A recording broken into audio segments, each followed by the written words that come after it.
баракату. Шейх рахималлаху қарай сөзін жалғастырып былай деп айтады. Қаулуху ула нуджадилу фил Құран. Құранға қатысты біз талас-тартысқа түспейміз. Бианнаху махлуқун хадисун. Біз Құранды жаратылыс деп оған талас-тартысқа түспейміз. Ау мен жинсил хуруф уал асват. Және Құран әріптерден және дыбыстардан тұрады деп. Бәл нуъмин бианнаху мұрадуллахи ва каламуху. Алайда сенеміз, бұл Құран Алла Тағаланың қалағаны және Алла Тағаланың кәләмі, сөз екеніне сенеміз. Уала нуджадил фил аяти муташабиха. Және муташабих мағынасы белгісіз аяттарға біз талас-тартысқа түспейміз, кірмейміз. Уала нуаввилу би тауилати ахли зайғ ибтиғал фитна. Және жүрегінде қыңырлығы бар адамдар сияқты фитнаны қалап, сонда муташабих аяттарға тәуилін бермейміз, мағынасын бермейміз. Уала нуджадилу фи уджухил қираати сәбиті бәл нақрау би кулли ма сәбәт. Және Құранның әртүрлі қираатта оқуларына байланысты талас-тартысқа түспейміз, бәлки бекіген қирааттардың бәрімен оқи береміз. Білесіздер, кейбір Құран қирааттары бізде әртүрлі оқу жолдары бар Құранның. Соның бәрі қайсының бәрі беккен болса, соның бәрін қабылдап, соның бәрімен оқи береміз. Арасына айырмашылықтарына күмәнмен қарамаймыз. Қаулуху нағлам, білеміз дейді, әннаху әйіл Құран кәлам Раббул аламин, нәзәлі бихи рухул амин. Білеміз, бұл Құран әлемнің Раббысы Алла Тағаланың кітабы. Осы Құранмен бізге Алла Тағала тарапынан Жибрил періште түскен, уахи ретінде пайғамбарымыз саллаллаху алейхи түскен. Хаза раддул кәлами малахида әннәл Құрана уджидал би илхами таби'i лисафай джауһарихи ва анна набию алейхи саллату вассалам кана юсаввируху фи нафсихи файназимуху Құраанан. Хаза раддун, ол жерде қайтару бар, лил кәлами малахида, дінсіздердің сөздеріне қарсы сөз бар. Осы ол Құран әлемнің Раббысы Алланың сөзі, және ол арқылы Жибрил періште түскен деген сөзде дінсіздерге жауап бар. Өйткені дейді, әннәл Құран уджида, олар айтады, шынымен Құран пайда болды би илхами табиғи, яғни пайғамбарымыз саллаллаху алейхи вассалам бір өзінің ішінен келген бір дүниені Құран қылып шығарды. Бисафай джауһарихи, яғни несі жан дүниесін тазалағаннан кейін сөйтіп деген өз-өздігінен ішінен осы Құранды өз-өзінен шығарды деп айтқан. Ана нәби алейхиссалам кана юсаввируху фи нафсихи файназимуху Құрана. Пайғамбарымыз саллаллаху алейхи вассалам өзі жеке Хира тауына шығып, өзі барып Құран жазып келеді деген сөзге қарсы жауап бар. Далил аля бутлани залика қаулуху тағала. Осының қате екеніне, яғни дінсіздердің айтқан сөздердің қате екеніне мына аят дәлел болады. Аят дәлел болады.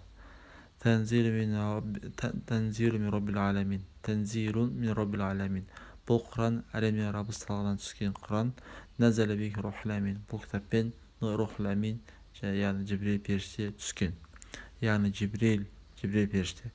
Қаулуху сөзі وَلَوْ كَانَ مِنْ عِنْدَ غَيْرِ اللَّهِ لَوُجِدَ فِيهِ اخْتِلَافًا كَثِيرًا. Егер бұл Құран Алла Тағала тарапынан емес, бәлки пенденің тарапынан болғанда еді, бұл Құранда көптеген қарамашылықтар табатын едіңдер. Қаулуху тағала وَإِنْ كُنْتُمْ فِي رَيْبٍ مِّمَّا نَزَّلْنَا عَلَى عَبْدِنَا. Егер сендер біздің құлымызға, яғни Мұхаммед саллаллаху алейхи вассалам түсірген Құранға күмәндансаңдар, фәту бисурати мин мисли. Сол Құран сияқты бір сүре алып келіңдерші деп Алла Тағала бізге ашық айтып жатыр. Яғни бұл Құран Аллахтың кітабынан ешқандай күмән жоқ. Қаулуху фаалламуху Мұхаммадан. Пайғамбарымыз саллаллаху алейхи вассалам үйретті Жибрил періште. Аллама Жибрил Мұхаммадан. Жибрил періште пайғамбарымыз саллаллаху алейхи вассалам үйретті. Саидал мурсалин, әлемдердің Саидал мурсалин, елшілердің мырзасын. Саллаллаху алейхи ва аля алейхи ажмаин. Алла Тағала пайғамбарымыз отбасынан бәріне Алла Тағала игілігімен жақсылық болсын.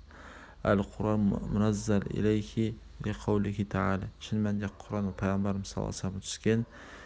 Алла Тағала айтқанда алламаху шадидул қуа. Алламаху пайғамбарымыз үйретті, шадидул қуа, яғни өте үлкен күш құдірет иесі, яғни Жибрил періште үйретті. وفي التصريح بتعليم جبريل إياه إبطال التوهم الملاحدة.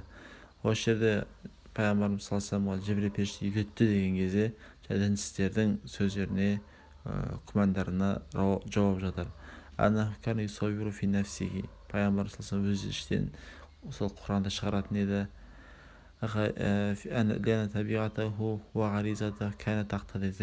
Өйткені пайғамбар саллаллаху табиғаты адамдық және ғариза, бұл интуициясы, ішкі жан дүниесі соны талап ететін еді. Немесе пайғамбар саллаллаху жіберил періште илһам тастайтын. Және пайғамбар саллаллаху кейіннен бар сөз өзі реттеп өзі шығаратын еді. Яғни фикраны, ойды жіберил періште тастайды, сол қалған бәрі пайғамбар саллаллаху өзі реттеп алатын еді деп айтқан. Осы сөзден бәрі қате екенін дәлел болатын нәрсе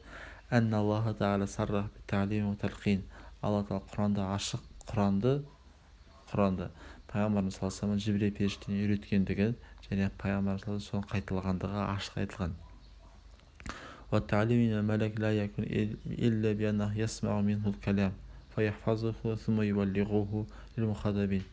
Пайғамбарымыз саллаллаху періштеден үйренуі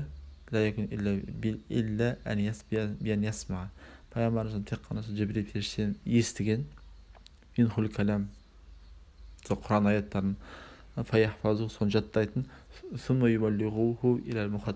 өзінің қол астындағы сахабаларға соны жеткізетін болған, естігендерін жеткізетін болған. Қаулуху сөзі каламуллахи тағала Аллах тағаланың сөзіне жаратылыстардың ешқандай сөз сәйкес келмейді, яғни екеуі тең емес. Аллахтың сөзі әрқашан бәрінен жоғары тұрады. Өйткені Алла тағаланың кәләмі бұл Алла тағаланың сифаты, сифатул кәләм. Әзәли жамиғ лилатайфи яъжизу ан итияни мисля ақсар сурати минху инс вал джин. Өзі әзәли есептелінеді және соншалық кереметі Құранның сол Құрандағы бар сүре сияқты бірді сүрені жындар мен адамдар қанша жиналса да, жын мен адамдар қанша жиналса да, сол Құранның бір қысқа сүресіне келтіре алмайды.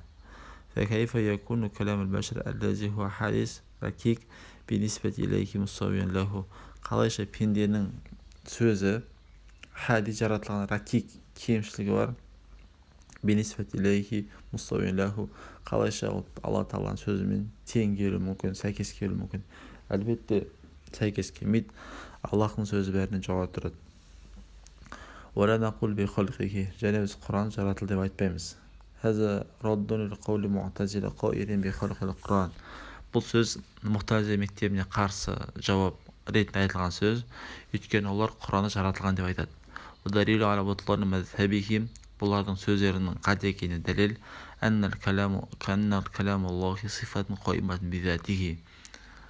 дәлел ретінде ол кәләм Алла тағаланың сифаты, Алла тағаланың затында орналасқан сифаты. Біз айтқанбыз, егер Алла тағаланың сифаты, Алла тағала өзі қадим болған себепті Алла тағаланың сифаттары қадим болады. Егер Алла тағаланың кәләм сифаты Алла тағаланың сифаты деп есептейтін болсақ, онда қадим, яғни басталуы жоқ болуы керек.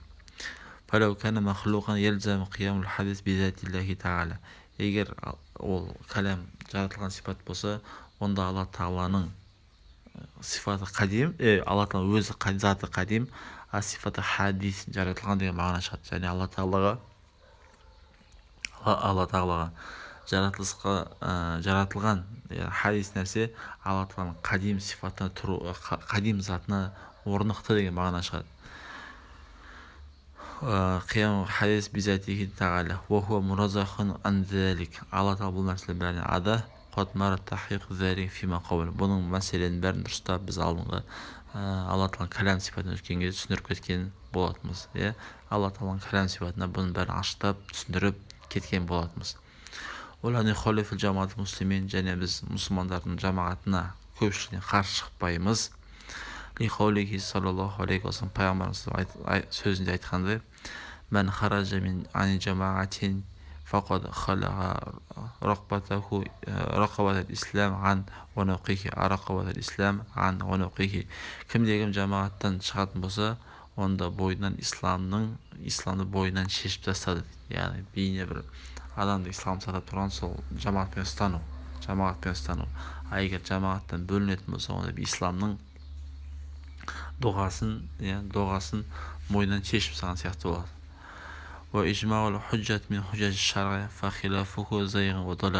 Ижма, яғни бүкіл мұсылмандардың бір ауыздан бір нәрсе келісілуі, ол шариғаттың қайнар көздерінің бірі.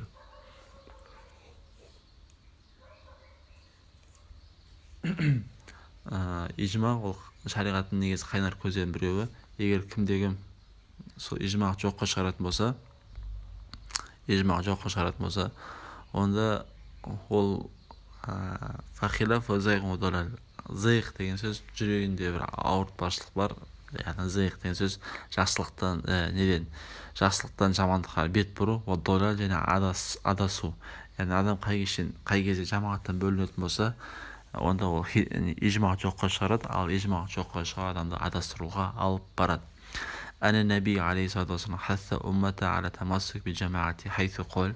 Және пайғамбарымыз саллаллаху алейхи вассалам бізбен сіздерді қызықтырды жамағатпен бірге болуға сөз солып былай деп айтты. Алейкум бисауадил азам. Сендер көпшілік үлкен қарамен болыңдар, мақсат жамағатпен бірге болыңдар деген сөз. Уәлә тәжтәмиу уммати аля долалати. Менің үмметім адасушылықта жиналмайды. Мұсылмандар бір нәрсені жақсы көретін болса, ол да Алла тағаланың құзырында жақсы болып есептелінеді. Сол себепті мұсылман жамағатынан бөлінбей, әрқашанда бірігіп жүруіміз керек. Ахир дауана инальхамдулиллахи